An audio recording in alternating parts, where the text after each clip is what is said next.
all those fish are looking at hot stuff and nailing it too. Yeah. All right, these, once you start outside of the water and you go to the surface, he does these just crazy things with the pools of water and stuff. I love the concentric circles, the target. I'm in perspective, nailing the perspective, so that the joke becomes even better just by the virtue of that target that he's going for. Yeah. I mean, and there's an elegance in the water and the hot stuff. We get to the Lotta's thing, and we're beginning to talk Art Nouveau, like playing with water as design that a lot of cartoonists, we blow it and don't do it, you know? I mean, okay, Craig Russell does, but nobody else. Yeah. And every time I draw water, I try to do Craig Russell. I probably should try doing more in Kremer. You know, and there's just that lovely shapes and repetitions of shapes, but those tiny little variations to keep the flow. And then there's just the gorgeousness of the four inner tubes being repeated 4 times and the arcs on them.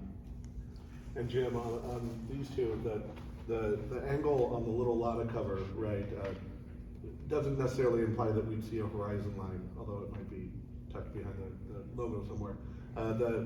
The hot stuff one should have a horizon line, but it doesn't, and it doesn't need it at all. He dissolves water into sky, and the cover is all the better for it. I noticed it's funny because William Steig does that too. He does away with that. That's one common thing they both do.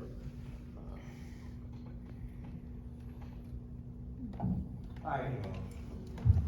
So, Mark, you got to talk about this one. I'm getting myself into trouble with this because, like, I would just start writing about these. I was going, I have art school to get through. I'm finally using my art school education usefully. I just love the amount of dots going up there, and the way she's doing the magic beans and the climbing up the pole with dots. And it's just like they're just transforming. She just transforms the world with her joy, and that's the thing I love about her. And they're shooting up all the way to the top of the cup. Beyond, yeah. And You even know, over there's like the Thompson. magic the castle and everything is up there. Yeah. Yeah, Up the there. giant's up there, and she's gonna paint dots on the giant's And it's face. not Stumbo either. Yeah. And Jim, even the comics code isn't safe from the dots. Right? No, well, It's- he treats the comics code with such disrespect. It's fantastic, yeah. But in seeing the original art, so the whatever it's called for the comics code, the Paste on. yeah, is pasted on first, and then he draws the bubbles Yeah. over that. So that was clearly, you know, like in mind. He wanted that stamp on there before finishing off the rest of the cover. I wonder with those crops on it, if those aren't art that they printed the comic book code on. I'm just wondering. Oh, if yeah, it that's. It was a template page where they Oh, printed yeah. the comics code on all this stuff just so they didn't have to paste it up over and over again. Yeah. Because I mean, they've got the rulings for where things are. That makes sense. All right, Alonso, you do a round. Okay. You can come up or, Come up. I think these were all perspective ones that I liked. Right, They it's, convey distance. if any of you remember the Chris Farley, Paul McCartney skit from Saturday Night Live, that's how I feel looking at a lot of the Warren Kremer covers. Like, so this cover is awesome, and yeah, it's awesome. It is amazing how much he commits to every bit. You know, you've got Richie building this giant snowman after selling comics that he found at a pool. Mark. And there's 100 ways to do. Oh, sorry. There's a million ways to do that lift, and he does it with such perfection. You know, it's all in perspective. He's not cheating. there's no, he doesn't have to do it. It could be so much simpler, but he doesn't want to take that shortcut, right? That snowman is just beautifully realized, right?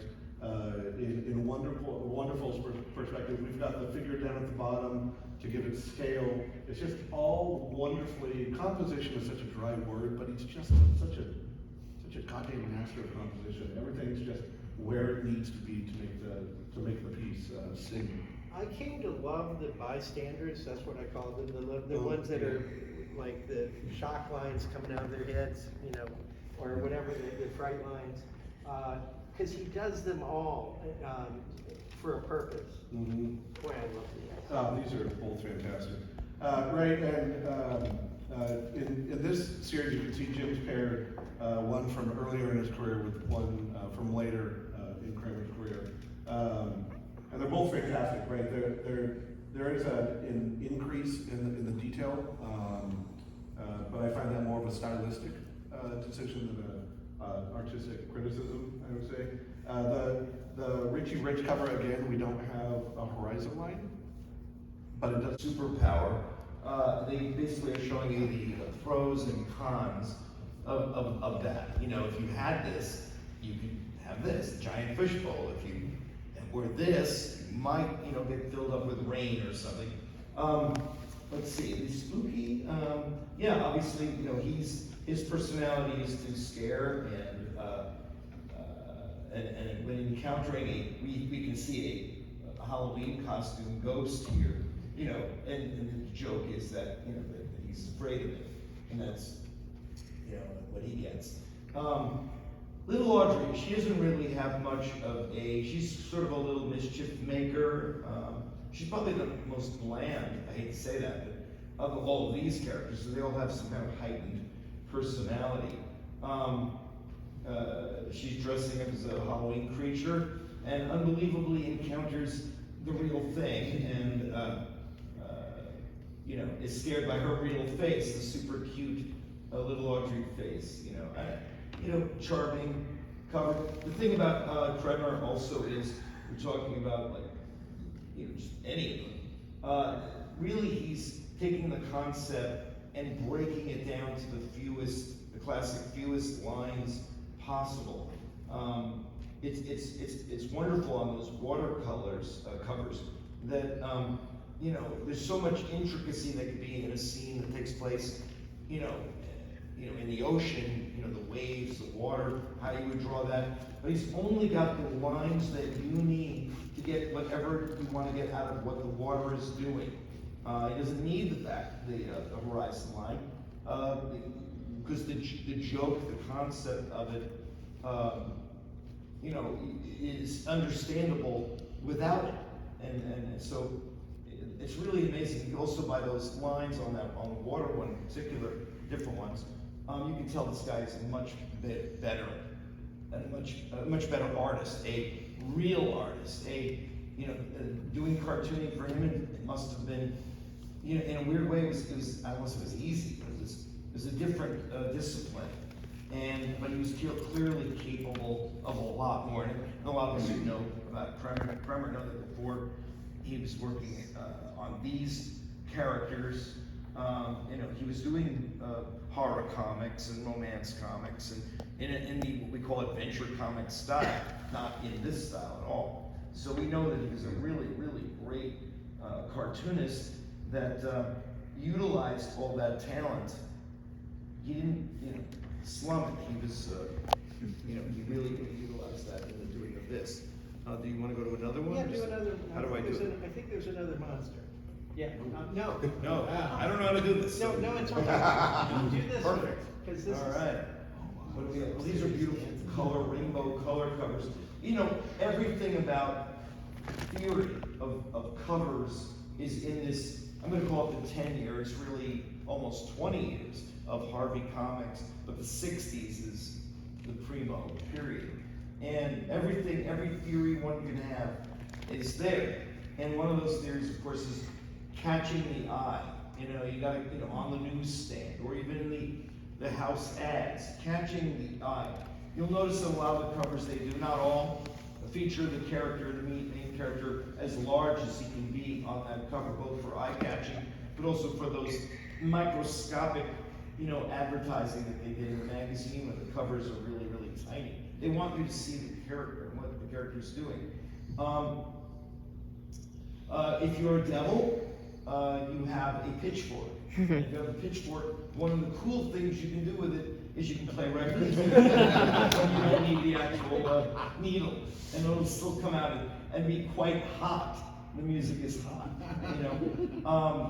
And if you are a little dot, and I guess in this case, this one really doesn't make as much sense, but it's just a beautifully designed cover that they probably knew they would do in beautiful color. This is the second one from '68, well, they're both from '68, reflect the psychedelic era of that period.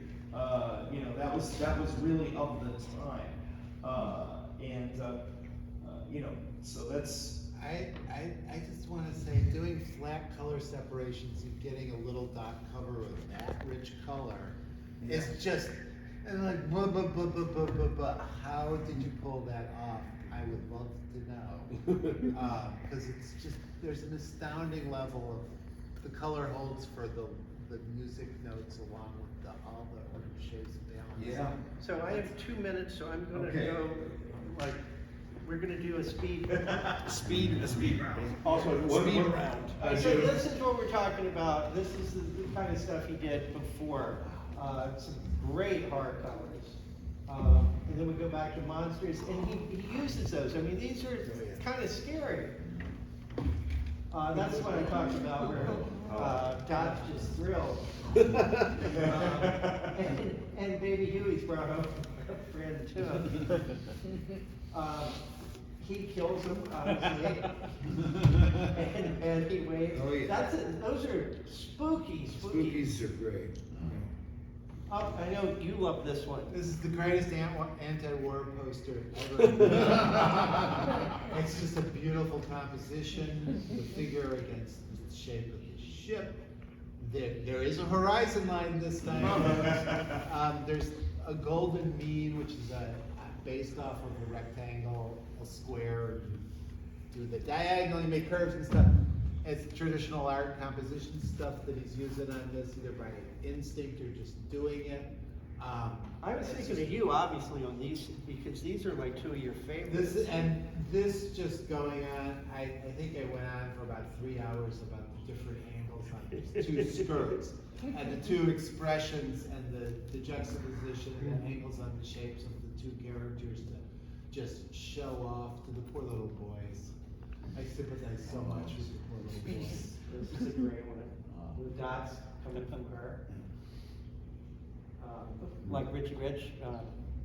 Does this make you nervous, or do we? I'm a little less afraid because there's Because no, nothing's gonna hurt. there's Tom. no thick black lines really kind of selling the eyes. Oh, these are also, these are fantastic. Talk about metaphysics. Yeah. When your light goes right through your shirt, your black hole shirt, dress. And then we have the fire. What he does in a fireplace is just incredible. Yeah. There's a whole thing with Kremer's use of staging and perspective for doing these shapes, and the proportion of the divisions of the page to give you character and then background. It's just, I'm sorry we don't have more time, because these are all just so. we all just want to babble about this. Yeah, no, because look at that, that's just, I love this one too.